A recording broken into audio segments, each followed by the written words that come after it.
আমাদেরকে একটা প্রবলেম দেওয়া হয়েছে 200 এমএস ইনভার্স ওয়ান ব্যাগে নির্গত একটি বুলেট 3 সেন্টিমিটার পুরো একটি তক্তা কোনো রকমভাবে ব্যাথ করতে পারে। যদি ব্যাগ 800 এমএস ইনভার্স ওয়ান করা হয় তাহলে অনুরূপ কতটি তক্তা ব্যাথ করতে পারবে। আচ্ছা দেখো, তোমরা এই প্যাটার্নের অনেক ম্যাথই করছো, বাট আমি যে জিনিসটা আলোচনা করব সেটা হচ্ছে এটা কিভাবে ইজিয়ার ওয়েতে শর্টকাটভাবে চিন্তা করা যায়। ঠিক আছে, আমি আগে একটু জেনারেল প্রসেসটা একটু আলোচনা করে নিই। মানে আজকের এই টপিকটা যদি তোমার ক্লিয়ার হয়ে যায় না, তুমি বুলেট রিলেটেড যত ম্যাথ আছে সব করতে পারবা ইনশাল্লাহ। সো চলো দেখি, প্রথমত হচ্ছে আমরা মানে যেই জেনুইন যে প্রসেস, হ্যাঁ ওই প্রসেসটা দেখব। সো প্রথমেই দেওয়া আছে আমাদের কি একটা তক্তা। ঠিক আছে, তক্তাটা পুরো হচ্ছে 3 সেন্টিমিটার। 3 সেন্টিমিটার মানে কি 0.03 মিটার। তো ওইটা লিখে ফেলি আমরা, সব এসআই এককে কনভার্ট করে নিই 0.03 মিটার। ওকে, আদিবেগ বলছে বুলেটের আদিবেগ যখন মনে করো এটা তক্তাটা ব্যাথ করার শুরুতে এটার ব্যাগ থাকে কত 200 এমএস ইনভার্স ওয়ান থাকে। ওকে, তক্তাটা ব্যাথ করে কোনো রকমভাবে এর অর্থ কি, কোনো রকমভাবে ব্যাথ করার অর্থটা হচ্ছে তক্তাটা ব্যাথ করার পর বুলেটটার ব্যাগ হয়ে যায় কত 0 এমএস ইনভার্স ওয়ান।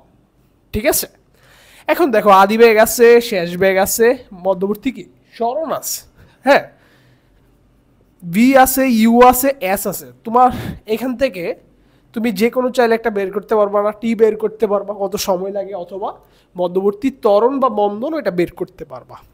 তো আমরা এখান থেকে মনে করো যে মন্দনটা বের করব। মন্দন মানে কি এ ত্বরণ, মানে এ চলকের মানটা বের করব, তাই না? তো আমরা V square equal to U square plus 2as এই ফর্মুলা বসাই।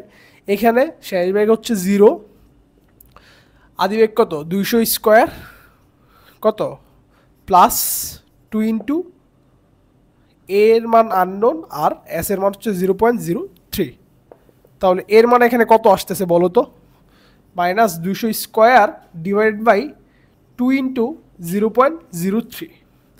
এর মান আমরা একটা পেয়ে গেছি এখানে। ঠিক আছে, এর মানে একটা নেগেটিভ আসবে, এটার একক কী হবে এম এস ইনভার্স 2। তার মানে আমরা এখানে যেটা পাবো এটা হচ্ছে মন্দন, আদিবেগ, শেষ বেগ আর হচ্ছে মধ্যবর্তী সরণটা দেওয়া আছে। এখন আমাকে চাইছি যখন 800 করা হবে সেকেন্ড কেসে কি হয়, মাঝখানের সরণটা আননোন, আমরা ধরতেই পারি সরণ এস, আদিবেগ হচ্ছে 800, শেষ বেগ কত, শেষ বেগ হচ্ছে 0। ওকে, আর মাঝখানের যেই মন্দনটা এটা ওই আগেরটার মতোই থাকবে। আগে কত ছিল তোমরা এটা একটু ক্যালকুলেট করতে পারো, আমি দেখাইতেছি না, টাইম ওয়েস্ট হবে। 2 ইন্টু 0.03 এমএস ইনভার্স 2। তো তুমি তো মন্দন পেয়ে গেছো এখানে।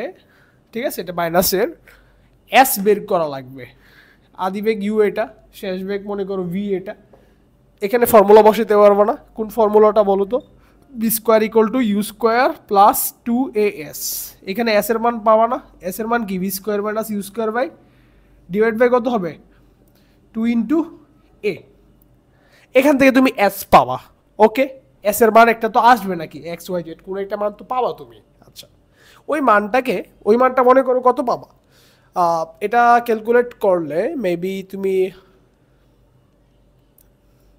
48 সেন্টিমিটার পাইতে পারো।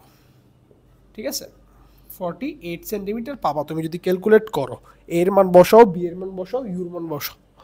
48 যদি পাও, তো এখন নতুন সরণ কত 48 সেন্টিমিটার, যখন 800 এমএস ইনভার্স ওয়ান ব্যাগ তুমি কি করবা বুলেটটাকে দিবা। ঠিক আছে, আর যখন 200 এমএস ইনভার্স ওয়ান ব্যাগ ছিল বুলেটটার, তখন কত যাইতো 3 সেন্টিমিটার যাইতো সে। এখন আমার কথা হচ্ছে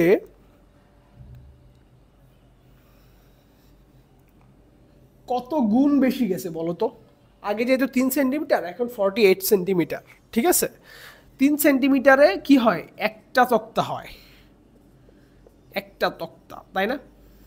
তাইলে 48 সেন্টিমিটারে কয়টা তক্তা হবে বলো তো, 48/3 হবে না 16। ঠিক আছে, 16টি তক্তা আসে, তাহলে তুমি আনসার কি বলবা? অনুরূপ 16টি তক্তা ব্যাত করতে পারবে। যদি কোশ্চেনটা থাকতো যে অনুরূপ কতটি তক্তা আরও এক্সট্রা ব্যাত করতে পারবে, তাহলে একটা মাইনাস করে দিতা, 15টি তক্তা এক্সট্রা ব্যাত করতে পারবে। এখন আমার কনসার্নের বিষয় এগুলা না, কারণ এগুলা তোমরা মানে এটা হচ্ছে গতানুগতিক প্রসেস। তুমি যদি ক্লাস 10 অথবা ইন্টারমিডিয়েটের কোনো স্টুডেন্ট হয়ে থাকো, তোমাদের রিটেন একাডেমিক লাইফে যদি কোনোভাবে রিটেন হয়ে এই কোশ্চেনটা আসে, ইন্টারমিডিয়েটে আসার পসিবিলিটি কম, এসজিতে আসতে পারে। হ্যাঁ, যদি আসে তাহলে এই অ্যাপ্রোচে করবা। প্রথমে কি করবা, মন্দন বের করে নিবা, তারপর হচ্ছে ওই মন্দনটা ইউজ করে পরের কেসে আবার বসিয়ে দিবা, দেন যেটা চাইছে ওইটা বের করতে পারবা। ঠিক আছে? তো এখন আমি যেটা দেখাবো এটা হচ্ছে শর্টকাট প্রসেস। সেটা শর্টকাট কীভাবে করতে পারো তুমি। ঠিক আছে? সো চলো আমরা শর্টকাটটা দেখে নিই। তো এটা শর্টকাট প্রসেসটা দেখার জন্য আমরা একটু একটা জিনিস চিন্তা করি। আগে শুরুতে মনে করো 0.03 মিটার ছিল, তাই না? তক্তার পুরুত্ব। ব্যাগ কত ছিল? 200 ms ইনভার্স 1 ব্যাগ ছিল, আর শেষ ব্যাগ হয়ে গেছিল কত? 0। কখন? তক্তা ব্যাত করার পরে। আমাকে একটা কথা বলো, 200 ms ইনভার্স 1 ওর যদি একটা ব্যাগ থাকে, তাহলে ব্যাগের জন্য ওর একটা গতিশক্তি থাকবে না?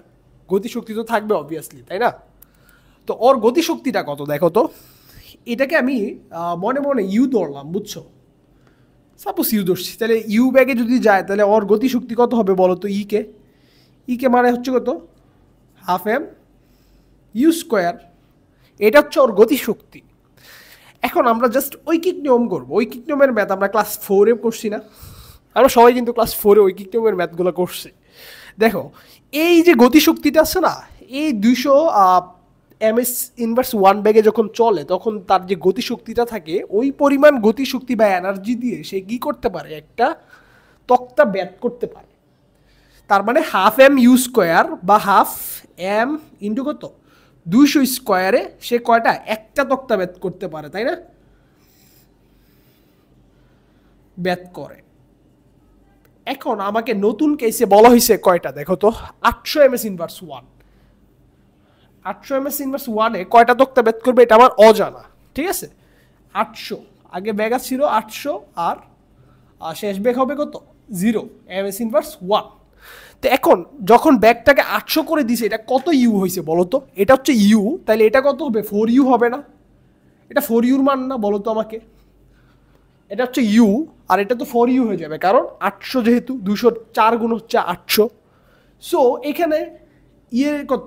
ইকে কত বলো? ইকে প্রাইম ধরে, এটা ইকে প্রাইম সমান কি? হাফ এম ইউ স্কোয়ার, মানে ব্যাগ স্কোয়ার। ব্যাগ কত এখানে? 4u। So 4u whole square. তার মানে আলটিমেটলি কত আসতেছে? হাফ এম ইন্টু কত? 16 ইন্টু কত? You square. তাহলে আলটিমেটলি সামনে আসে কত? 16 ইন্টু কত?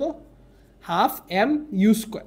এখন আমাকে একটা কথা বলো, এখানে হাফ এম 200 স্কোয়ার, 200 মানে কি? ইউই তো এখানে, বা হাফ এম ইউ স্কোয়ারে একটা তক্তা ব্যাত করতে পারে। কয়টা? একটা তক্তা। তাইলে 16 ইন্টু হাফ এম ইউ স্কোয়ারে কয়টা তক্তা ব্যাত করতে পারবে বলো? জাস্ট ঐকিক নিয়ম করতেছি এখানে। কয়টা করবে? এখানে যদি এই জিনিসটা দিয়ে যদি একটা করতে পারে, তাহলে এটা দিয়ে কয়টা করবে? 16টা না? 16 গুণ হয়ে যাবে, 16টা তক্তা। ঠিক আছে? তো এই জিনিসটা এইভাবে আসছে গতিশক্তির কনসেপ্ট থেকে। আমাদের আগের যে এনার্জি ছিল, ওই এনার্জি দিয়ে কয়টা তক্তা ব্যাত করতে পারে বলে দিছে। দেন নতুন এনার্জি দিয়ে, মানে নতুন যে ব্যাগ পরিবর্তন করবে, ওই ব্যাগ দিয়ে আমরা কয়টা তক্তা ব্যাত করতে পারবো, এটা মানে হিসাব করে ক্যালকুলেট করে বের করতে পারবো। সো হোয়াট এভার, এইভাবে তোমরা করবা। সাপোজ এখানে যদি আমার বলা থাকতো যে ম্যাথ কিন্তু এখানে শেষ, তারপর মনে করো আমাকে দেওয়া আছে যে এখানে 200 ms ইনভার্স 1 ব্যাগ না বলে, মনে করো সাপোজ 150 ব্যাগ দেওয়া আছে। 150 ms ইনভার্স 1 ব্যাগে একটা তক্তা ব্যাত করতে পারতো বলে দিস, নতুন একটা কেস। আর বলছে ব্যাগের মান যদি আমি 450 করতাম, তাহলে কয়টা তক্তা ব্যাত করতে পারতাম। তুমি জাস্ট ক্যালকুলেট করবা যে 150-তে কয়টা করতে পারে। বলছে 150-তে একটা করতে পারে বলছিল, তাই না? আচ্ছা, এখান থেকে এখানে ব্যাগের কত গুণ হয়েছে? 3 গুণ হয়েছে। সো ব্যাগের 3 গুণ করা হয়েছে, ব্যাগকে 3 গুণ করা হইলে তোমার তক্তা আগের চাইতে কত গুণ করতে পারবে? এটা দেখো 4 গুণ হয়েছিল ব্যাগ, সো 4 স্কোয়ার হয়ে গেছিল। এটা 3 গুণ করছে, সো এটা কি হবে? 3 স্কোয়ার, তার মানে 9 গুণ তক্তা বেশি ব্যাত করতে পারবে, তাই না? আগে যদি মনে করো 2টা করতে পারতো, এখন করবে 18টা। আগে যদি করতো 5টা, এখন করবে কত? 5 নং 45টা। সো এইভাবে তুমি ক্যালকুলেট করতে পারো, ঠিক আছে? Okay fine.